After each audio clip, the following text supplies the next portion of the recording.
Yes, people, what's going on? Welcome to AdamMcKola TV. I am Adam. Hope you guys are all doing well. The McKola Rory Podcast is out yet again this week, as it always is.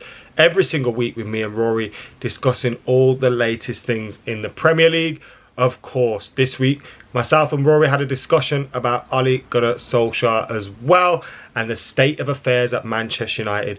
We also discussed what's going on at Chelsea, what's going on with Arteta, some old stuff from back in the day, a little bit of a throwback as well. Loads of other things we'll discuss. So go and check out the full episode after you've checked out this little clip of Rory's intervention on Solskjaer.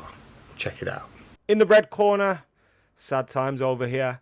Manchester United going through a difficult time. Ole Gunnar Solskjaer going through a difficult time. 4 or 5 defeats in about 6-7 games. I've lost count of how many bad performances it's been. I think we've had 2 good performances this season. Leeds and Newcastle, which says it all when you look at the opposition. They're teams that will give you space, give you time on the ball, allow you to attack. The problems for Manchester United at the moment, endless. Ole doesn't know his best 11. That's because we've got a fantastic squad. So I think it's kind of like, it's a great thing to have. Managers say it all the time, but he hasn't found his best 11 yet. We're not playing good football. There seems to be no cohesion. There seems to be no confidence. There seems to be nothing. Like when we've seen Ollie's teams at their best, we're not seeing any of that right now, and it's just awful. His best players are making mistakes. Harry Maguire was abysmal at the weekend. Pogba and Bruno weren't much better. Ronaldo was having a bad time. It all comes down to the manager at the end of the day, doesn't it? And this season was the season for Ole Gunnar Solskjaer. After the work that he had put in, to be fair to him, where expectation was at an all-time high, and rightly so, you have to deliver us a trophy. And in my opinion, a League Cup and not challenging for the league, or isn't it. Like, that's not it. You need to deliver big time this season, and so far, it doesn't look like that's going to be happening. Will the club act? I don't think so, personally, not yet. We've seen the way they, how the future goes is often dictated by what's happened in the past. And in the past, they wait until the last minute in terms of sacking managers. Whether that's a good thing or a bad thing, you can argue that. I think at times that can be a good thing, to give a manager an opportunity to get things right and not be so knee-jerk. But sometimes you have to ask yourself, can you see it getting any better? I can potentially see us winning games and going on runs, but I've probably got to the stage now, and I'm fully behind him. I want him to turn this around, where I don't feel it will be better for a consistent enough period for him to keep the job beyond this season.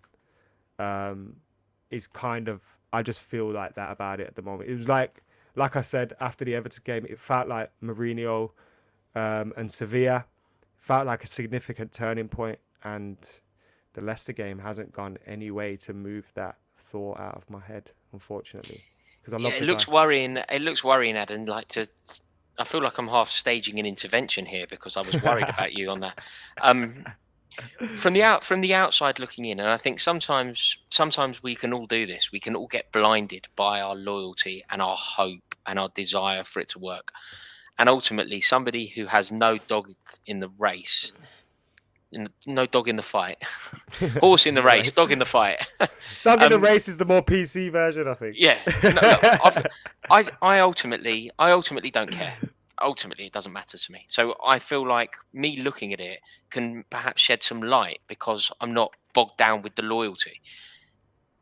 And he's not good enough. He is not good enough. I'm sure of that. When you look at the performances, when you look at some of the results, I mean, this goes back almost for his entire tenure. Yes, there have been some massive results, and he deserves nothing but praise for those. The way that he has eclipsed Pep Guardiola on numerous occasions, the way that he's beaten Chelsea, knocked us out of the cup that year. Yes, I get it. There have been moments. But the Manchester United that I know and admire and resent in equal measure, they do not lose finals to Villarreal. Like, they just don't. Like, there is no way that was going to happen. I remember, when Manchester United played the final against Ajax under Jose Mourinho, I remember I was really desperate for Manchester United not to win that game, because what that did was that brought Manchester United into our club. There's a club that was Chelsea, Juventus, and Ajax only, who had won all of the European competitions, and you beating Ajax meant that you joined it. So I was really desperate for you not to win it, because you want to keep it as exclusive a club as possible. It was something that we had that you didn't.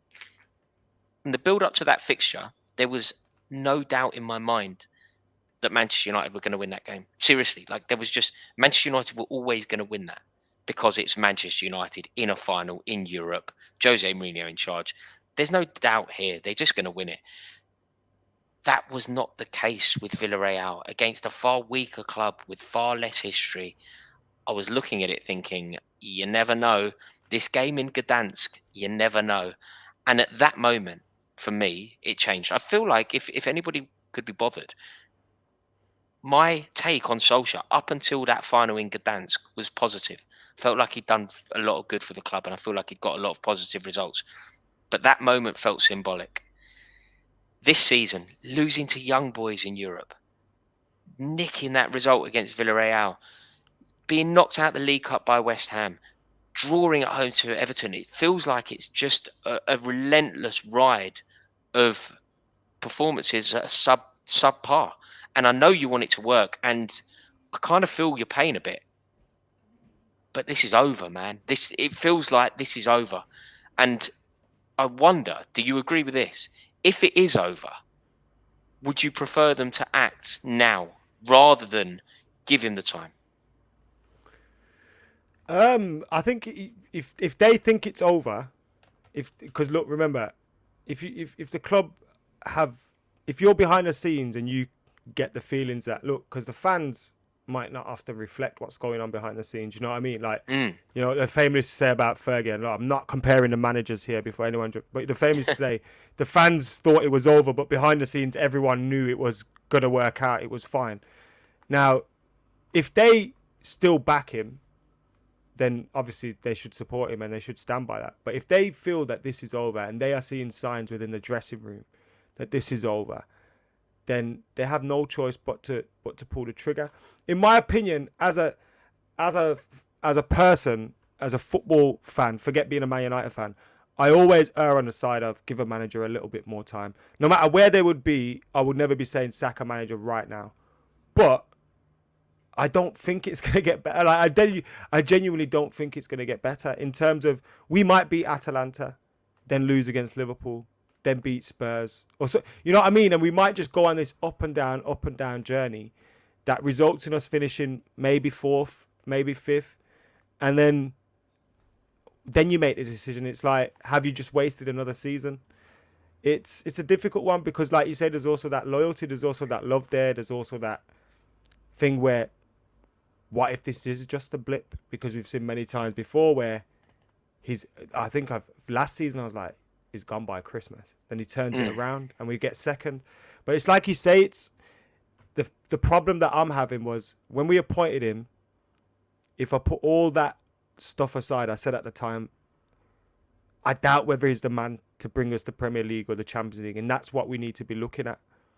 And then he starts working and you think, well, he's building something. But like you say, every time it came to those crunch moments, Everton in the league, and I was reading an article on that game where in the dressing room after, there wasn't any anger. You know, the game where we drew 3-3, and we could have went above City that day, and then we went on and dropped, I think, a further 11 points in the next 5 games or something. But if we win that game, there's a different mood, there's a different feeling, and there's a different attitude going forward for the rest of the season. But I read something in the Athletic where it was like, after the game, there didn't seem to be any demand for a win, like, or any anger that we hadn't won and taken that opportunity. And that's a worrying thing to hear. Do you know what we've done here? We've gone full circle. We've gone full circle because this is kind of what we were saying about Arsenal. Where's the outrage? What Arsenal fans should be clambering for some noise. I don't think there should have been outrage. And I'll never be outraged over. I'll have my opinions. I'll never go crazy like some Arsenal fans do. But what I will say is, like, up until now, I don't think there's been reason for any anger, if you get what I mean. Do you know what I mean? Like, there's maybe like, oh, I'm not sure he's the man or all that kind of stuff. But I don't think there's been a point where it's been, oh, this has been going on for far too long.